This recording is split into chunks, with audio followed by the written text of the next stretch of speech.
प्यारे दोस्तों, आज हम आपको एक औरत का वाकया सुनाने वाले हैं जो 7 दिन के बाद जिंदा हो गई।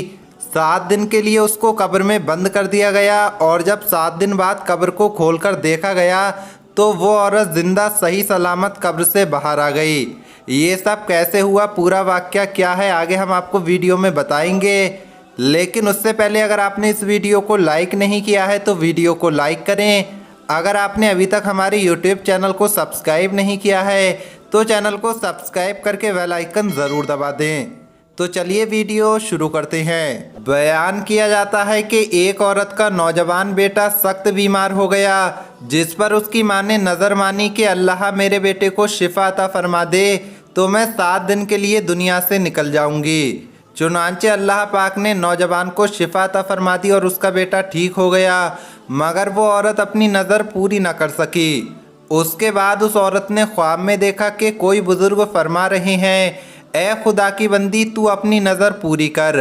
ये ख्वाब देखकर वो उठ जाती है। सुबह हुई तो औरत ने अपने लड़के को बुलाकर तमाम वाक़या बयान कर दिया और उससे कहा कि मेरे लिए कब्र खोदकर तैयार कर दे और मुझे उसमें दफन कर दे, मैं 7 दिन के लिए कब्र में ही रहूँगी। चुनांचे लड़के ने अपनी वालदा का हुक्म मानते हुए उसे ज़िंदा ही कब्र में दफना दिया और उस औरत ने कब्र में दुआ की कि ए मेरे परवरदिगार, मैंने अपनी हैसियत के मुताबिक अपनी नज़र पूरी कर दी है, अब तू मुझे कब्र की आफतों से महफूज रख। इतने में वो क्या देखती है कि उसके सर की तरफ एक रोशनदान है। औरत ने उस रोशनदान में झांका तो एक बाग नज़र आया। उसमें 2 औरतें मौजूद थीं। उन्होंने उस औरत को आवाज़ दी कि बीबी हमारे पास चली आ। इतना सुनना था कि खुदा की कुदरत से वो रोशनदान कुशादा हो गया, बड़ा हो गया, जिससे निकलकर वो औरत बगीचे में उन दोनों औरतों के पास जा पहुंची। और वहां पहुंचकर उसने देखा कि बाग में एक पाकीज़ा हौज़ है जहां पर वो दोनों औरतें बैठी हुई हैं। उस औरत ने उन दोनों के पास पहुंचकर उनको सलाम किया, लेकिन उन दोनों ने उसके सलाम का जवाब नहीं दिया। उस औरत ने पूछा कि तुम दोनों तो अभी बातचीत कर रही थीं, आखिर मेरे सलाम के जवाब से क्या मायने पेश आया? इस पर उन दोनों औरतों ने जवाब दिया कि सलाम तो अता तो बंदगी है और हम यहाँ इससे रोक दिए गए हैं।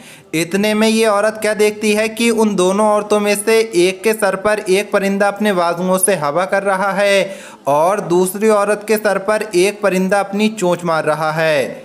ये देखकर उस औरत ने पहले वाली औरत से पूछा, तुम्हारी इस फजीलत का सबब क्या है? ये परिंदा तुम्हारे लिए हवा क्यों कर रहा है? और उसने जवाब दिया कि मैं दुनिया में अपने शौहर की फर्मा बरदार बीवी थी और मेरे दुनिया से रुखसत होते वक्त मेरा शौहर मुझसे खुश था, मुझसे राज़ी था। बस इसी नेकी के सिले में अल्लाह ने मुझे अपनी इस नेमत से नवाजा है। फिर उसने दूसरी औरत से मालूम किया कि ए औरत, आखिर तुम्हारी इस तकलीफ़ का सबब क्या है? परिंदा तुम्हारे सर पर चोंच क्यों मार रहा है?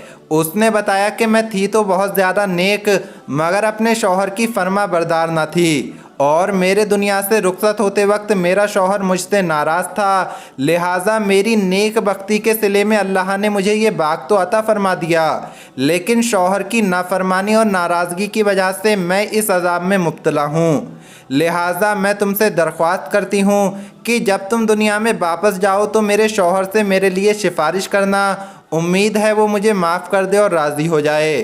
चुनांचे जब इस औरत पर 7 दिन गुजर गए तो उन दोनों औरतों ने उससे कहा कि जाओ अब तुम अपनी कब्र में चली जाओ, तुम्हारा लड़का आया हुआ है। ये बात सुनकर जब उस औरत ने अपनी कब्र में आकर देखा तो मालूम हुआ कि उसका लड़का कब्र खोद रहा है। उसने कब्र खोदी और अपनी माँ को लेकर घर आ गया। जब वो लड़का अपनी माँ को लेकर घर आया तो ये खबर मशहूर हो गई कि फला औरत अपनी नज़र पूरी करके कब्र से बाहर निकल आई है। इस खबर को सुनकर लोग आहिस्ता आहिस्ता उसे देखने के लिए आने लगे, जिनमें उस औरत का शौहर भी था जिस औरत के सर पर कब्र में परिंदा चोंच मार रहा था और उसने माफ़ी के लिए कहलवाया था। उस औरत ने उसके शौहर को उसकी बीवी का तमाम हाल बताया और उसकी सिफारिश की, जिस पर उस शख्स ने अपनी बीवी को माफ़ कर दिया।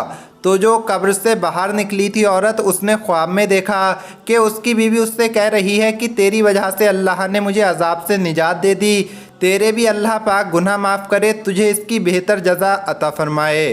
प्यारे दोस्तों, इस वाक़ये से मालूम होता है कि शौहर की फर्माबरदारी का कितना बड़ा सिला है। एक हदीस में आता है, हमारे प्यारे नबी ने फरमाया, जिसका मफहूम ये है कि औरत पर उसके शौहर का अजीम हक है। इतना अजीम हक है कि अगर शौहर का जिस्म ज़ख्मी हो, जिससे खून और पीप बहता हो, और औरत उसके ज़ख्मी जिस्म को अपनी ज़बान से चाट कर साफ़ कर दे, तब भी उसका हक अदा न होगा।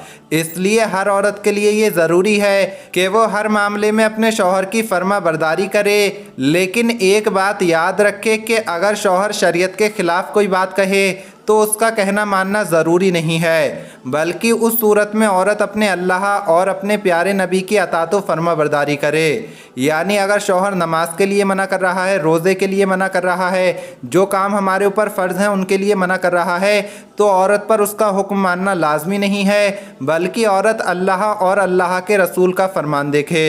दोस्तों, इसी तरह शौहर को भी अपनी बीवी के साथ नरमी का मामला करना चाहिए।